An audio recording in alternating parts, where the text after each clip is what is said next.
पिछली दो वीडियो में हमने गोविंद पांडे जी की वस्तुनिष्ठ पुस्तक से हिंदी साहित्य के इतिहास लेखन की परंपरा तथा हिंदी साहित्य के काल विभाजन एवं नामकरण को विस्तार से पढ़ा। आज की इस वीडियो में हम पढ़ेंगे हिंदी साहित्य में आदिकाल के विषय में। लेकिन उससे पहले मैं आप सबको बहुत धन्यवाद करना चाहती हूँ जिन्होंने मेरा चैनल सब्सक्राइब कर लिया, उसे लगातार शेयर कर रहे हैं। और उन लोगों से आशा करती हूँ जो मेरे चैनल पर अभी नए आए हैं कि वो भी सब्सक्राइब कर लेंगे और उसे ज़्यादा से ज़्यादा शेयर करेंगे ताकि और भी लोगों को इसका लाभ मिल सके। तो आइए शुरू करते हैं आज का वीडियो। आदिकाल। आदिकाल की पूर्व पीठिका में हम पढ़ेंगे आचार्य रामचंद्र शुक्ल ने आदिकाल के संदर्भ में जो कुछ महत्वपूर्ण कथन कहे हैं जो कि परीक्षा में बार बार पूछे भी जाते हैं। शुक्ल जी लिखते हैं कि प्राकृत की अंतिम अपभ्रंश अवस्था से ही हिंदी साहित्य का आविर्भाव माना जा सकता है। अर्थात प्राकृत की जो अंतिम अवस्था थी, अपभ्रंश की अवस्था, ठीक उसी से हिंदी साहित्य का आविर्भाव माना जाता है। हिंदी साहित्य की उत्पत्ति मानी जा सकती है, हिंदी साहित्य का जन्म माना जा सकता है। हिंदी साहित्य का आदिकाल संवत 1050 से लेकर संवत 1375 तक अर्थात महाराज भोज के समय से लेकर हमीर देव के समय के कुछ पीछे तक माना जा सकता है। राज्याश्रित कवि और चारण अर्थात वे रचनाकार, वे कवि जो किसी राजा के आश्रित होते थे, किसी राजा के दरबार में रहते थे, उसे राज्याश्रित कहते हैं, राजा का आश्रित। तो राजाश्रित कवि और चारण जिस प्रकार नीति, श्रृंगार आदि के फुटकल दोहे राजसभाओं में सुनाया करते थे, उसी प्रकार अपने आश्रयदाता राजाओं के पराक्रमपूर्ण चरितों या गाथाओं का वर्णन भी किया करते थे। यही प्रबंध परंपरा रासों के नाम से पाई जाती है, जिसे लक्ष्य करके इस काल को हमने वीर गाथा काल कहा है। हमने अर्थात रामचंद्र शुक्ल ने वीर गाथा काल नाम कहा है। पिछली वीडियो में हमने पढ़ा भी था कि आदिकाल को वीर गाथा काल नाम दिया है आचार्य रामचंद्र शुक्ल ने। तो ये कौन सी परंपरा है? ये प्रबंध परंपरा। यही प्रबंध परंपरा अर्थात ये राजाओं के चरित एवं उनकी गाथाओं का पराक्रमपूर्ण वर्णन जो राज्य के आश्रित कवि करते थे, यही प्रबंध परंपरा रासों के नाम से पाई गई, जिसे लक्ष्य करके रामचंद्र शुक्ल ने आदिकाल का नाम वीर गाथा काल रखा, क्योंकि राजा की वीरता का वर्णन कवि, राजाश्रित कवि जो होते थे वो किया करते थे। आगे देखेंगे। रामचंद्र शुक्ल जी लिखते हैं कि अपभ्रंश का नाम पहले पहल बल्भी के राजा धारसेन द्वितीय के शिलालेख में मिलता है, जिसमें उसने अपने पिता गुहसेन विक्रम संवत 650 के पहले को संस्कृत, प्राकृत और अपभ्रंश तीनों का कवि कहा है। ये क्या कहा है शुक्ल जी ने कि अपभ्रंश का जो नाम मिलता है वो सबसे पहले कहाँ मिलता है? बल्भी के राजा धारसेन द्वितीय के शिलालेख में, जिसमें उसने अपने पिता को, और उनके पिता कौन थे? गुहसेन। तो अपने पिता को संस्कृत, प्राकृत और अपभ्रंश तीनों का कवि कहा है। तो ये जो अपभ्रंश है, यही अपभ्रंश शब्द सबसे पहले बल्भी के राजा धारसेन द्वितीय के शिलालेख में मिलता है। आगे देखेंगे। सिद्धों की उद्धृत रचनाओं की भाषा देश भाषा मिश्रित अपभ्रंश या पुरानी हिंदी काव्य भाषा है। अर्थात सिद्धों की जो रचनाओं की भाषा थी वो देश भाषा मिश्रित अपभ्रंश कही जाती थी या फिर पुरानी हिंदी की काव्य भाषा कही जाती थी। पुरानी हिंदी की व्यापक काव्य भाषा का ढांचा सौरसेनी प्रसूत अपभ्रंश अर्थात ब्रज और खड़ी बोली पश्चिमी हिंदी का था। पुरानी जो काव्य भाषा का ढांचा था वो कैसा था? सौरसेनी से निकला हुआ, सौरसेनी से प्रसूत अपभ्रंश अर्थात ब्रज और खड़ी बोली मिली हुई जो पश्चिमी हिंदी की भाषा होती है, खड़ी बोली की, वो मिली हुई उसकी संरचना थी, उसका ढांचा था। आगे शुक्ल जी लिखते हैं कि आध्यात्मिक रंग के चश्मे आजकल बहुत सस्ते हो गए हैं। उन्हें चढ़ाकर जैसे कुछ लोगों ने गीत गोविंद के पदों को आध्यात्मिक संकेत बताया है, वैसे ही विद्यापति के इन पदों को भी। विद्यापति के बारे में शुक्ल जी लिखते हैं। आगे देख लेंगे कुछ महत्वपूर्ण काव्य पंक्तियों के बारे में जो आदिकाल में कहे गए। जो चिण सासन भासियऊ सो भई कहियउट सारू, जो पालई सई भाव करी, सो सरी पावई पारू। ये कथन है देवसेन का श्रावकाचार्य से। पंडिय सल सत्त बखाणई, देह ही रुद्ध बसंत न जानई। अमड़ा गमन न तेण विखंडिय, तो वीण लज्जई भणई। हाउ पंडिय, ये किसकी पंक्तियाँ हैं? ये सरहपा कहते हैं। आप एक शॉर्ट ट्रिक से इसे याद कर सकते हैं, जैसे कि मैंने किया है। ये जो सल सत्य है, इससे मैंने सरहपा एक ट्रिक करके याद किया है। आप भी ऐसे याद कर सकते हैं। जही मन पवन ना संचरई, रवि शशि ना ही पवेश। तही वत चित्त विसाम करू, सरेहे कहिय उवेश। ये जो पवन ना संचरई, पवन ना संचरी, संचार, संचरण करना, स से संचरण, स से सरहपा, ऐसे एक ट्रिक से आप याद कर सकते हैं। घोर अधारे चंदमणि, जिमी उज्जो करई। परम महासु एषु कणे, दूर्य अशेष हरई। घोर अधारे चंदमणि, चंदमणि, चंद्रमणि, चंद्रमा हमेशा देखिए सर के ऊपर रहता है, तो इसे मैंने ट्रिक से याद किया है सरहपा। तो घोर अधारे चंदमणि, चंदमणि सरहपा। का तरवर पंच बिड़ाल, लुईपा। अब देखिए ये जो कौवा है, हमेशा इसको भगाइए तो उड़ के छिप जाता है, तो इस प्रकार लुईपा, इस एक ट्रिक से मतलब आप याद कर सकते हैं। भाव न होई अभाव न जाई, भाव ना होई अभाव ना जाई। देखिए जब किसी के पास भाव अभाव ये सब होता है तो वो लुक छिप कर रहता है, तो इसी प्रकार एक ट्रिक से आप याद कर सकते हैं भाव अभाव का। तो लुईपा। सहजे थर करी वारुणी साध, वारुणी से विरूपा। एक कण किज्जई मंत्र न तंत। अब एक, यहाँ देखिए क का संयुक्त आ रहा है, किज्जई ये कणहपा। ये सिर्फ एक ट्रिक के लिए है, आसानी रहेगी आपको याद करने में। एक कण किज्जई मंत्र न तंत्र, कणहपा। हालो डोंबी, तो पूछमी सद्भावे। सद्गुरु पा पये जाइब, पुणु जिण उरा, कणहपा।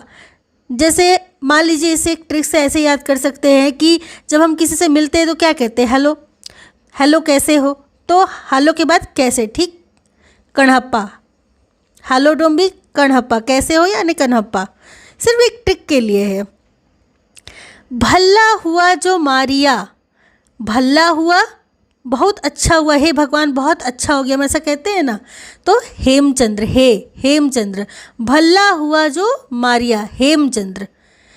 पिय संगमी कौ निद्दड़ी, जब नींद नहीं आती है, पिय नहीं होते हैं, तो पिय संगमी कौ निद्दड़ी, नींद, हे भगवान नींद नहीं आ रही, ऐसा करते हैं ना, तो ठीक, पिय संगमी कौ निद्दड़ी, हेमचंद्र। आगे देखेंगे, गंगा जमुना माझे बहिरे नाई, डोंबिपा। अब देखिए किसी की भी डोंबी होती है, वो क्या हो रही है? गंगा जमुना के बीच बह रही है, तो इसे ऐसे याद कर सकते हैं, गंगा जमुना माझे बहिरे नाई। नौका क्या है? डोल रही है गंगा जमुना के बीच में। नगर बाहिरे डोंबी, तोहरी कुड़िया छई, छोई जाई सो बाह्य नाड़िया, कणहपा। अब इसे कैसे याद करेंगे? तो मान लीजिए नगर बाहिरे डोंबी, डोंबी को कणहपा कह रहे कि नगर के बाहर में तुम्हारी डोंबी है, ठीक है। नगर बाहिरे डोंबी, ये कौन कह रहा है? तो कणहपा कह रहे हैं। जिमी लोण बिलज्जई पाणी, एही तिमी धरनी लय चित्त, कणहपा। देसिल बयना सब जन मिठा, ते तैसन जंपो अवहट्टा, विद्यापति। हिंदू बोले दूर ही निकार, छोटे तरुका भपकी मार, विद्यापति कीर्तिलता से। आगे देखेंगे, मनहु कला ससभान कला, 1600 बन्य, विगसी कमल स्त्रिग, भ्रमर बेनु खंजन मृग लुट्टिय, पृथ्वीराज रासो से। देखिए ये जितनी कलाएं होती है पृथ्वी में, ससभान कला, तो ऐसा करके ट्रिक से आप याद कर सकते हैं। आप अपना भी कोई ट्रिक बना सकते हैं, ठीक है। आगे देख लेंगे, बचिए खोर निशान, रान चौहान चहो दिस, पृथ्वीराज रासो से। उट्टी राज पृथ्वीराज, बाग मनो लग वीर नट, पृथ्वीराज से, पृथ्वीराज रासो से। बाहर बरिस ले कूकर जिए, और 13 लो जिए सियार, बरिस 18 छत्री जिए, आगे जीवन को धिक्कार, जगनीक। एक थाल मोती से भरा, अमीर खुसरो। एक नार ने अचरज किया, अमीर खुसरो। गोरी सोवे सेज पर, मुख पर डारे केस, अमीर खुसरो। मेरा जोबना नवे लरा भयो है गुलाल, अमीर खुसरो। आप देख सकते हैं ये नेट के एग्ज़ाम में भी ये प्रश्न पूछा है। आगे, जे हाल मिसकी मकुन, तगा फुल दुराए नैना बनाए बतियाँ, अमीर खुसरो। आगे देखेंगे, सरस बसंत समय भल पावली, विद्यापति, विद्यापति पदावली से।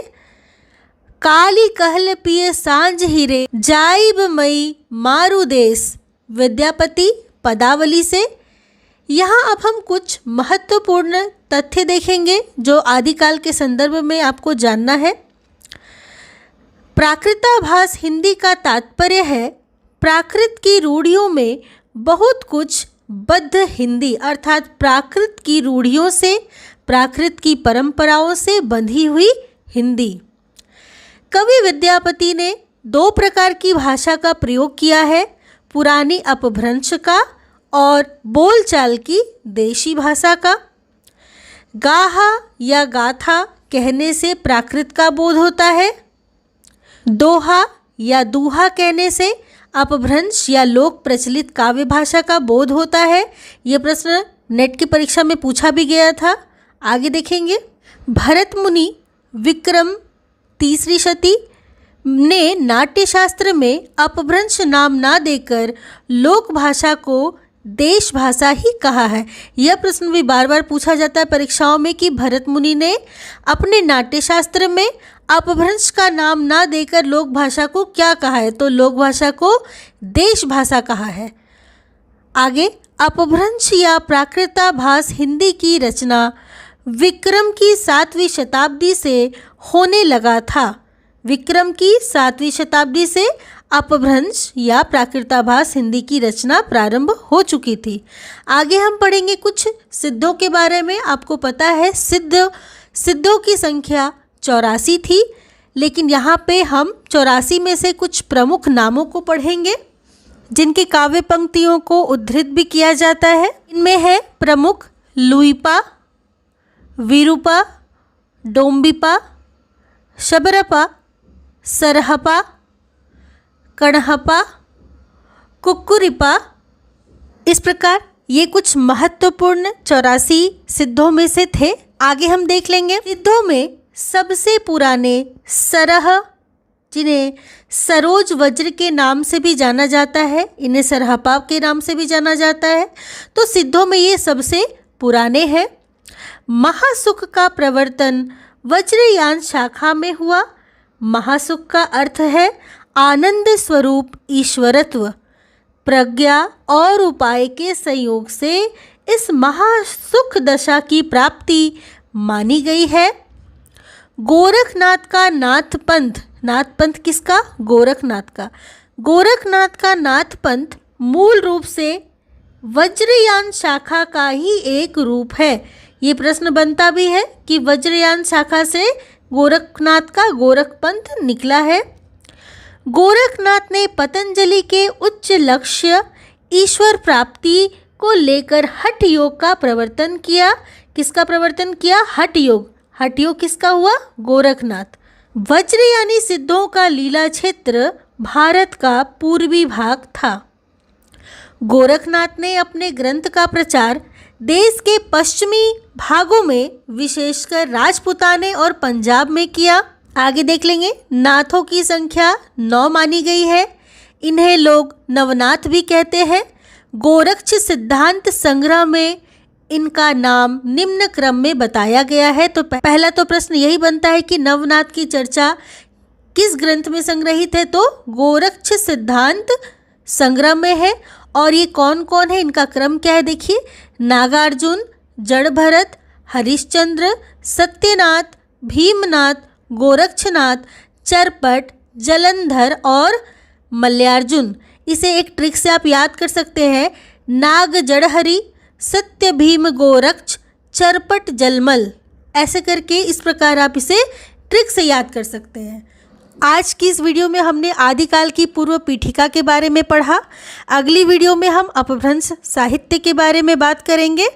आशा करती हूँ आज का ये वीडियो आपको पसंद आया होगा। यदि पसंद आया है तो इसे लाइक, शेयर और सब्सक्राइब जरूर कर ले। मेरे चैनल के साथ बने रहे। मिलती हूँ अगली वीडियो में अपभ्रंश साहित्य के साथ। तब तक के लिए बहुत बहुत धन्यवाद।